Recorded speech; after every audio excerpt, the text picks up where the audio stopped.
బయట మాత్రం వెళ్ళొద్దు.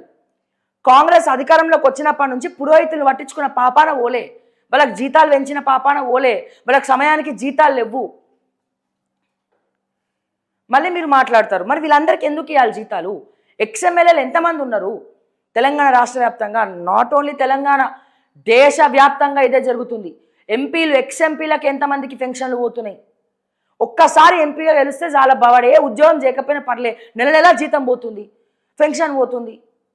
కొన్ని ప్రత్యక్ష రాజకీయాలు మన పని చేస్తున్నా అంటే లేదు, ఇంట్లో వేసి వేసుకొని కూర్చొని కాలుపుకుంటా టీవీలు చూసుకుని న్యూస్లో ఏం జరుగుతుందని చూసుకుంటారు. ఈ సిస్టమ్ ఆపాలా? డబ్బులు తినడమే పనిగా పెట్టుకొని ఆపాలా? ప్రత్యక్ష రాజకీయాల్లో పెన్షన్లు ఎవరైతే ఉన్నారో పెన్షన్లు తీసుకోవడం రద్దు చేయండి. ఎక్స్ఎమ్మెల్యేలకు ఎక్స్ఎంపీలకు ఎన్నిసార్లు దోచిపెడతారు? ఎన్నిసార్లు ఇంకా గవర్నమెంట్ నిధుల నుంచి వాళ్ళకి పోవాలన్నా అన్ని. Point number 1.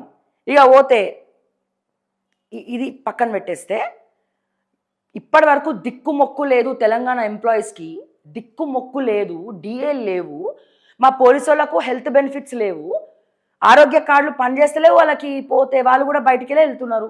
హోంగార్డులకు దిక్కు లేదు, కానిస్టేబుల్లకు దిక్కు లేదు. అరే ఎస్హెచ్ఓలు అంటే అడపదడప ఏదో తడుపుకుంటున్నారు రబ్బాయి, మరి వీళ్ళ పరిస్థితి ఏంది?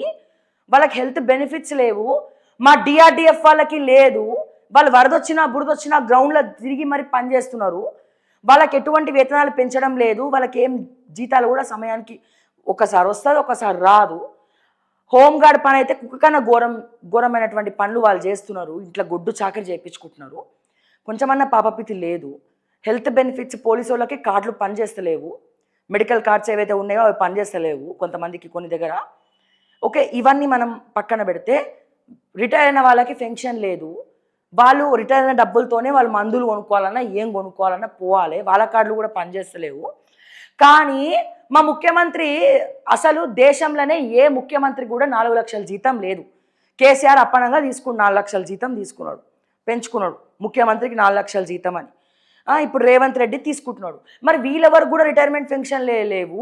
మా అవుట్ సోర్సింగ్ వాళ్ళకి కడుపు కాలుతా ఉంది, 6 నెలల నుంచి జీతాలు లేవు, రోడ్డు మీద పడ్డే వాళ్ళ బతుకులు, అడిగేటోడు లేడు, చెప్పేటోడు లేడు, ఏం లేవు.